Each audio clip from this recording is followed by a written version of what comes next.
series honors longtime New Canaan resident William Attwood, who had an incredible career as a presidential speechwriter for President Kennedy. He was then appointed ambassador to Guinea and then to Kenya. Past Attwood lecturers at the library have included Ambassador Richard Holdbrook, historian Doris Kearns-Goodwin, writer, publisher Harold Evans, acclaimed columnist and author David Brooks, and most recently, author and magical presidential historian Chris Whipple, who was just here in the last couple of years. So Ari Fleischer grew up just down the road in Pound Ridge, New York.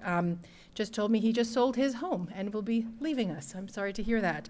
So we caught him just in time. But he himself is now a published author and successful media consultant, but perhaps he is best known for his role and career as White House press secretary to George W. Bush in 2001, the voice of the president's administration during one of the most consequential periods in American history. And I'm looking forward to learning much more about what it must have been like to have held that challenging position during such an incredible time of crisis, to have had the spotlight on you for the daily briefing. Today's White House press secretary, Caroline Leavitt, is dealing with a radically altered landscape. In the past 24 years, we've had new news organizations and new technologies which significantly impact the way the average American receives their news. So hopefully we'll hear from someone who's had a chance to perhaps spar with the media a bit and get his views on the current landscape. I'm also really touched, and it's really a pleasure for me to mention that this entire evening came about because of Ari's mother, who was a very dedicated volunteer at this library for more than 20 years, I think, which is pretty extraordinary. And when she passed, Ari called and I said, are you Ari Fleischer? Real Ari Fleischer? So we had a wonderful conversation and I said, you'd be a wonderful speaker here. Our community would love to hear from you. It's a very full circle moment, very special for us, and hopefully it's special for you as well. Please join me in welcoming Ari Fleischer to our stage.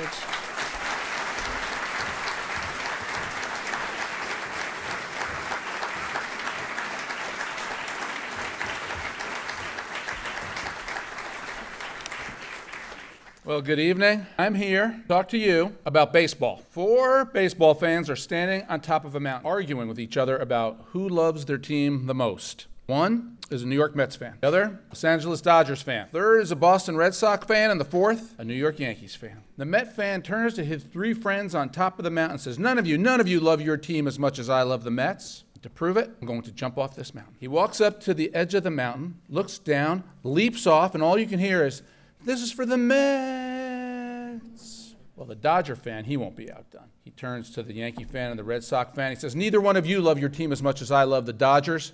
And to prove it, I'm going to jump off this mountain. He walks up to the edge of the mountain, looks down, leaps off, and all you can hear is, this is for the Dodgers. Well, that leaves the Yankee fan and the Red Sox fan alone on top of the mountain, at which point the Yankee fan walks up to the Red Sox fan, pushes him off the mountain, and says, this is for everybody.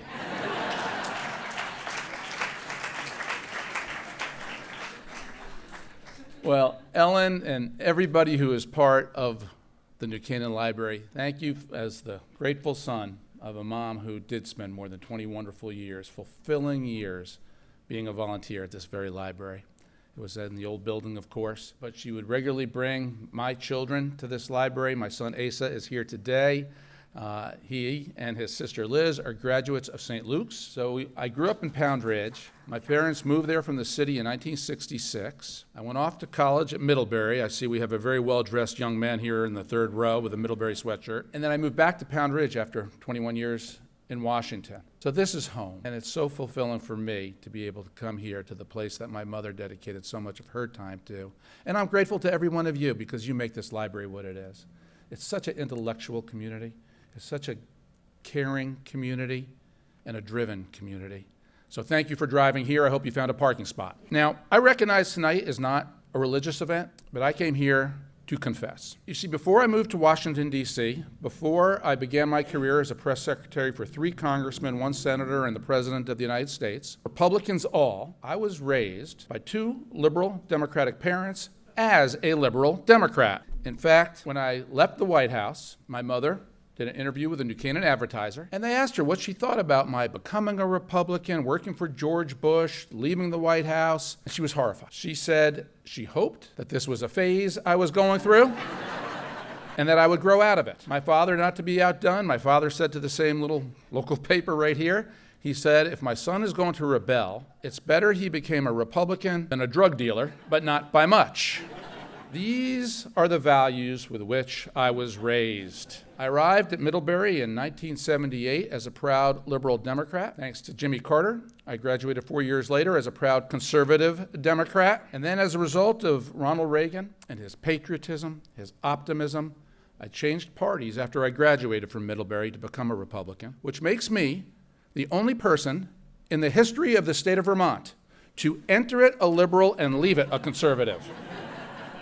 But the other important value that my parents instilled in me growing up in New York is that New Jersey is a southern state. So imagine how I felt when I moved to Austin, Texas to become George W. Bush's spokesman in 1990. I got to Texas with the same name I have now, Ari. I introduced myself to Texans. I said, hello, my name is Ari. And George Bush, who occasionally would wrestle with the English language, when George Bush heard my name was Ari, he instantly dubbed me Ari Bob. And that is another reason I am so happy to be here in New Canaan where there ain't any Bobs running around.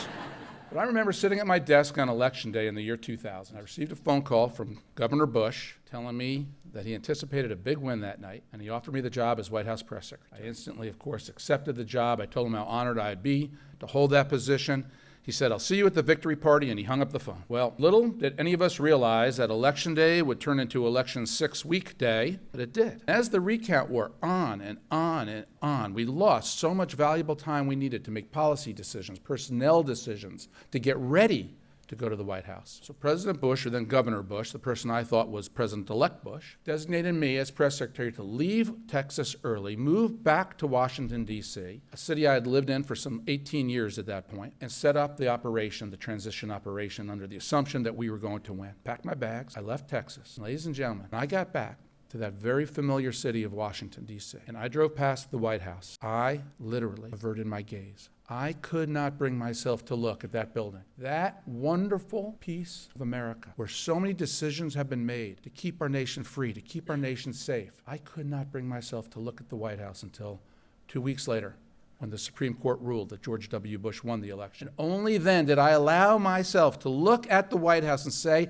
I will be allowed to go inside as a spokesman and press secretary for the President of the United States. And I couldn't wait. And right after Inauguration Day, as soon as the president took the oath of office, I remember driving my car past 2 gigantic blast-proof gates. Now there are 3, as the perimeter has been pushed out farther and farther. I pulled right in to West Executive Avenue, parked my car directly next to the West Wing. I walked up a small flight of stairs, past a Marine who opened the door to the West Wing lobby, took a left turn, past the Roosevelt Room on my right, and the Office of Press Secretary on my left, where my desk sat literally 30 feet from the front door of the Oval Office on one side of me and 30 feet from the podium in the briefing room on the other side of me. And I could not wait to stand my ground and get to work. And I remember early in 2001, I think it was March, I was sitting at my desk and I was handed a note. It said, Ari, the president would like you to meet him on the South Lawn tonight to play catch. Well, President Bush is a competitive guy. He was going to Milwaukee to throw out the first pitch for the Brewers' brand new stadium, Miller Park. And he knew I used to play a little baseball, so he had me warm him up. So at the appointed hour, I showed up wearing a suit, along with a baseball glove that I always keep in the trunk of my car. The president, who had the advantage of living there, he showed up in sweatpants and a bulletproof jacket. And the two of us started to play catch on the South Lawn, and at one point, the president threw a pitch. It was a short hop. It bounced past me and rolled into a pack of flowers on the South Lawn. I remember I went jogging back, found the ball, threw it back to the president. We went back to playing catch on a lawn that some 3 months earlier I couldn't even bring myself to look at. The next week, the president went to Milwaukee, proceeded to throw the pitch straight in the dirt in front of home plate. Catcher picked it up on a short hop and said, "Perfect strike, Mr. President."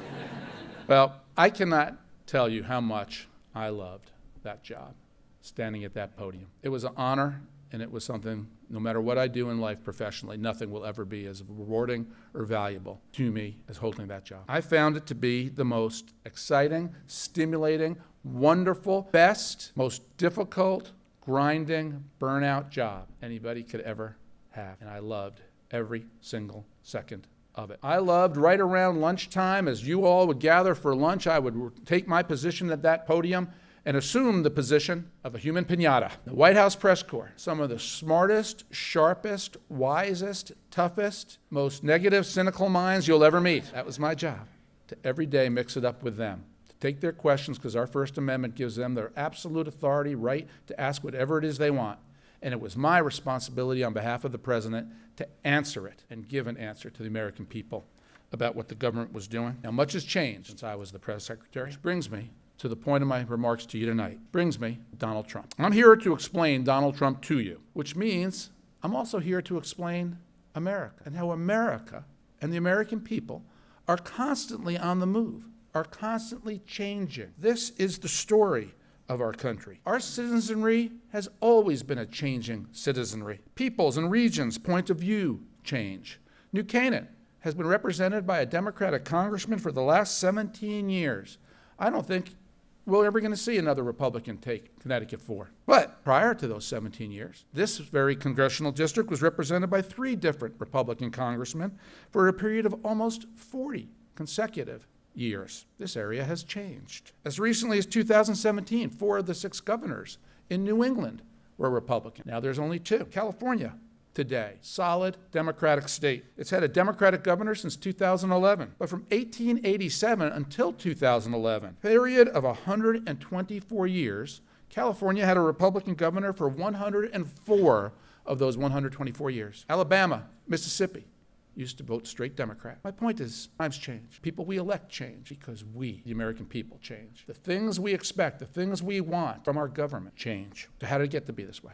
How did Donald Trump run and win in 2016, lose in 2020, and win again in 2024? For starters, America's 2 political parties are changing bases. Republicans used to be the party of college-educated, upper-income, suburban voters. I think you know some of those people. That's this very area. Democrats used to be the party of high school educated, lower income voters. Not anymore. In 1988, when George H.W. Bush won the presidency, he won 62% of the vote of college graduates. In 2000, my boss, George W. Bush, won 51% of college graduates. 2024, Donald Trump won 42% of college graduates. Take income. 1988, George H.W. Bush won 65% of the vote of those who earn more than $100,000 a year. In 2000, George W. Bush won 54% of those upper income Americans. In 2020, Donald Trump won just 46% of those who make the most.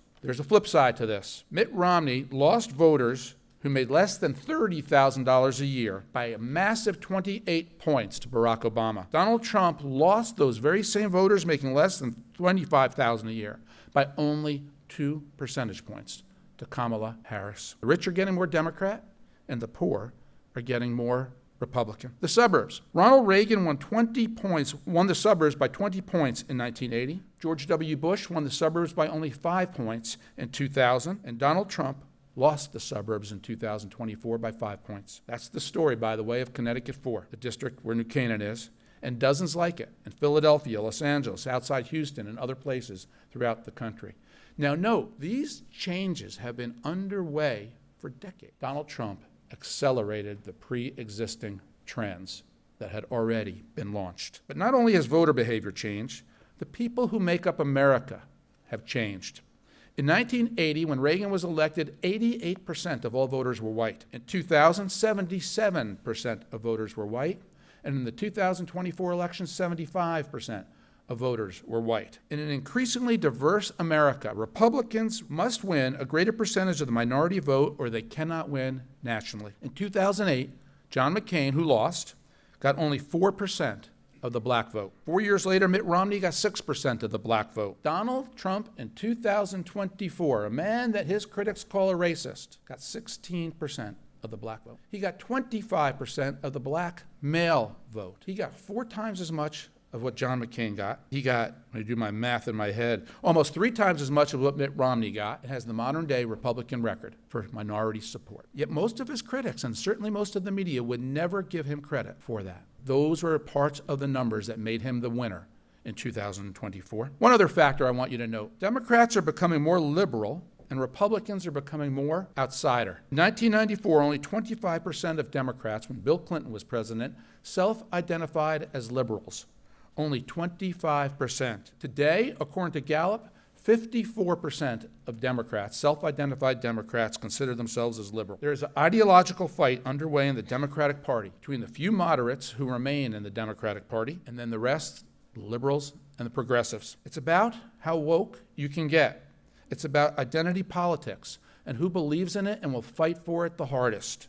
It's about supporting men who transition to become women and fighting for them to compete in sports against biological women. The modern-day Democratic Party is very heavily influenced by the energy that comes from the liberal and the progressive wing of the party. Moderate Democrats, Rahm Emanuel, others, are starting to push back, saying this is not a future that will allow Democrats to win national elections. But the base of the Democratic Party, as I pointed out, has become so strikingly liberal and progressive, unlike the way it was in the Clinton years, that the Democratic Party has changed significantly. In fact, in the 2024 election, groups Kamala Harris did best with, where she beat Donald Trump the most with, were those with postgraduate degrees, people who say they never attend religious services, urban voters, and the wealthy. This is the modern-day Democratic base. In fact, the one group that Kamala Harris in 2024 did better than Joe Biden did, better when losing than Joe Biden did when winning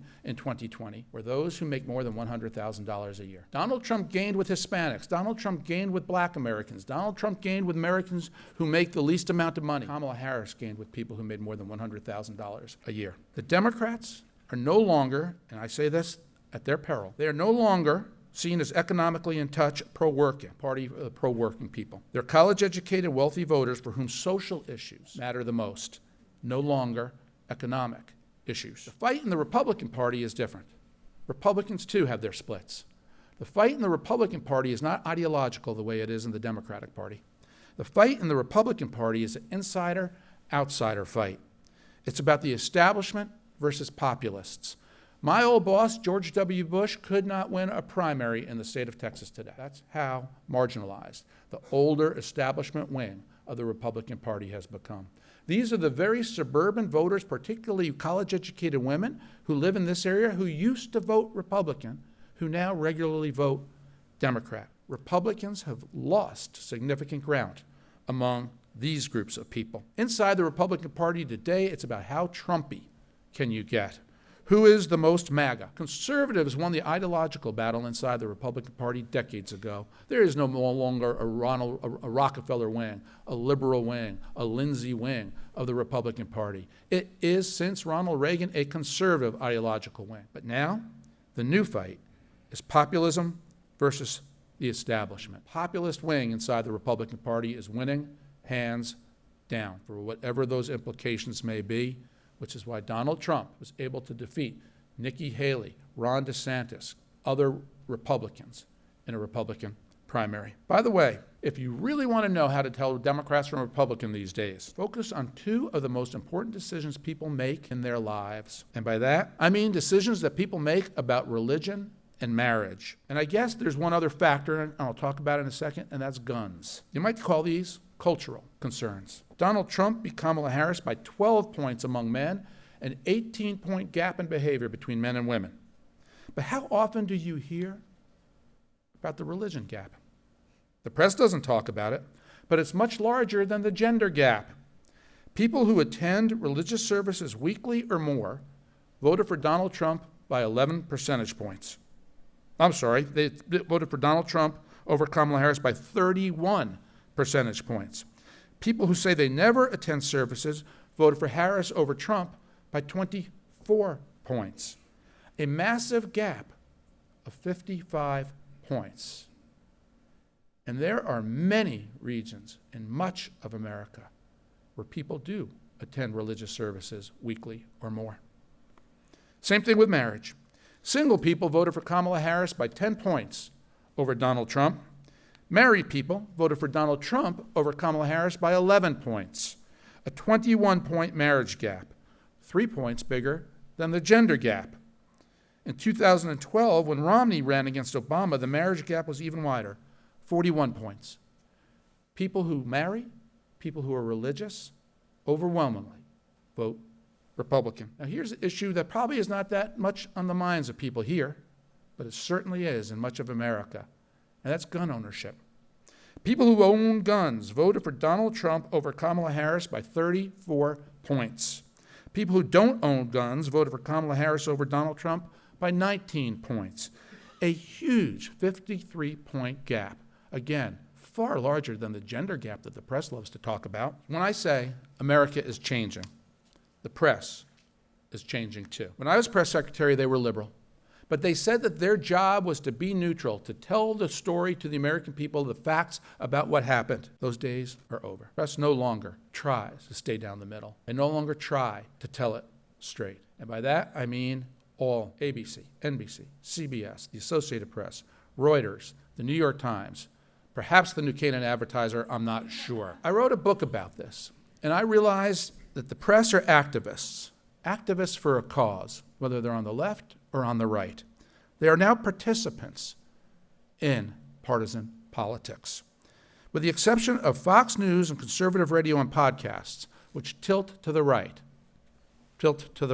All the news, New York Times, Washington Post, the three networks are all in the book. I researched, there are 49 seats in the White House briefing room. During COVID, those seats were socially distanced. Everybody had to sit 6 feet apart, so the room has hardly any reporters in it. On the first day that the White House opened up the briefing room under President Biden, all reporters, all 49 seats were taken. I did what anybody with research abilities, I looked up the party registration figures for those 49 reporters. In the most elite, important journalist seats in the United States of America, 12-1, the ratio of registered Democrats to registered 12. Why wasn't it 1-1? Why isn't journalism down the middle, fair and even? Or why wasn't it 12-1 the other direction? Why wasn't it 12-1 conservatives or Republicans and only one Democrat? Because that, ladies and gentlemen, is not the mainstream media that most of us grew up with. The press, too, has changed.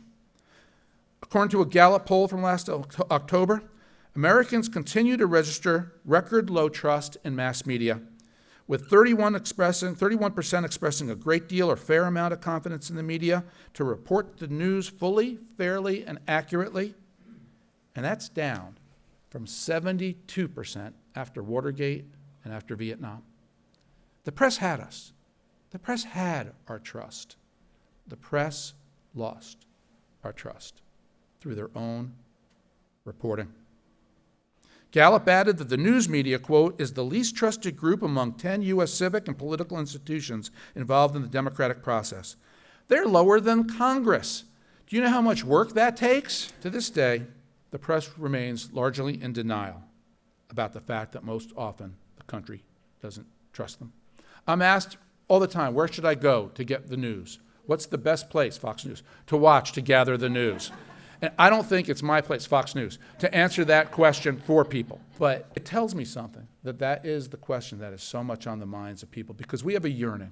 We, as Americans, have a yearning for reporters to just tell us the facts, be neutral about them, and we will know what to do with those facts. We don't need to be analyzed. We just want to know, and then we ourselves are capable of deciding what to do. But reporters love to put edge into the story. They love to put a twist into the story. They love to put context into the story. And this is what's led the press astray, whether they're conservative or liberal. It's all contributed to the loss of trust of the American people. So where are we today? President Trump's job approval rating is very middling. I looked it up this morning. It's not terrible, but it's not good. His job approval is 47%. His disapproval is 50%. He's way ahead, however, of the same point where he was in his first presidential term. Back then, his first term, on this date, he was minus 16 in job approval. Today, he's just minus 3. As mediocre as Donald Trump's approval is, Trump is the most popular person in Washington, D.C. Chuck Schumer's approval rating is 28%. His disapproval is 46%.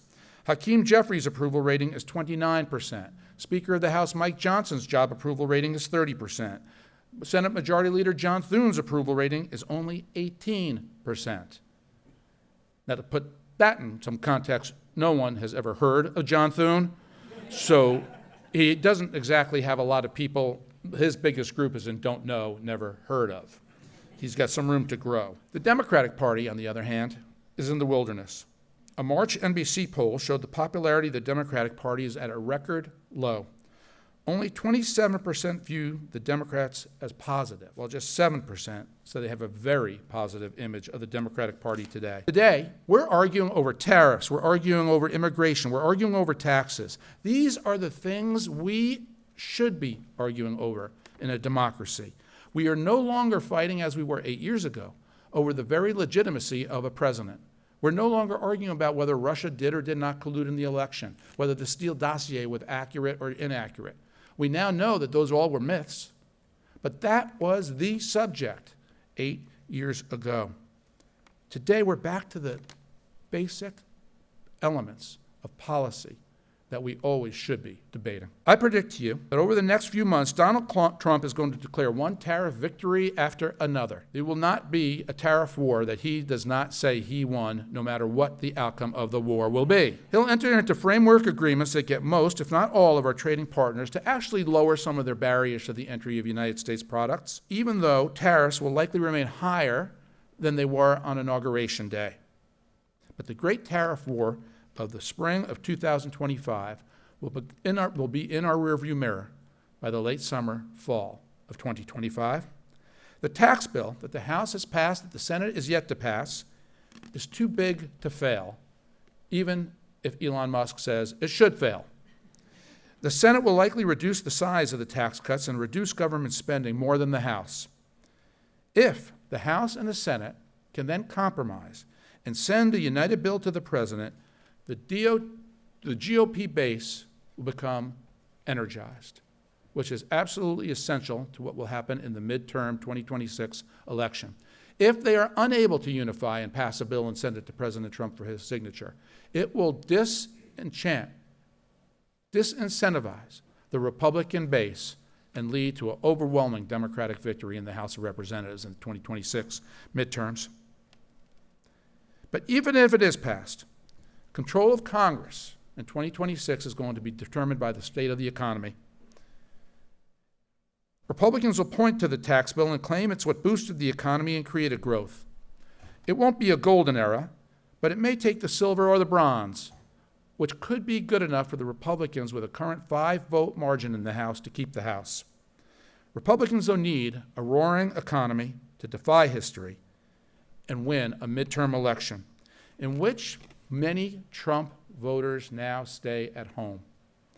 It used to be that midterm elections, Republicans would win the midterms because our base was more energized than the Democratic base. The bigger the turnout, the better it was for the Democrats. That too has switched in our political process. The bigger the turnout, the better for Republicans now.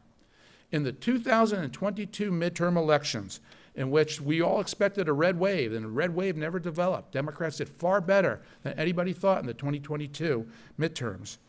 Only 112 million people voted.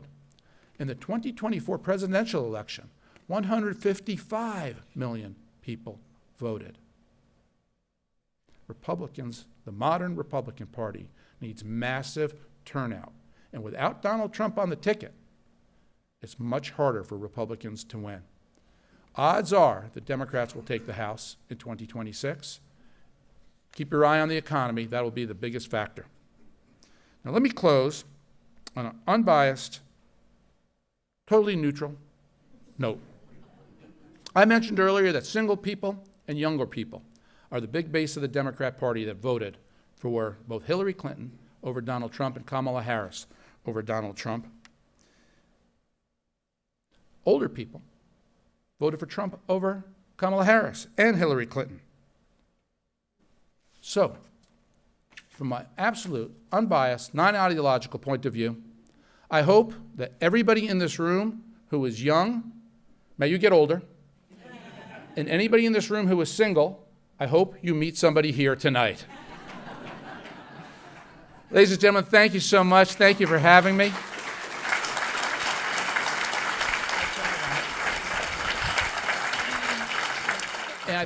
Ari, thank you for being here tonight and for your kind words about our library and our community.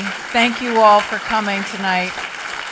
Thank you. And thank Home you, New safe. Canaan. Thank you to the library. Thank you for all your support. It's a joy to be back at my mother's library.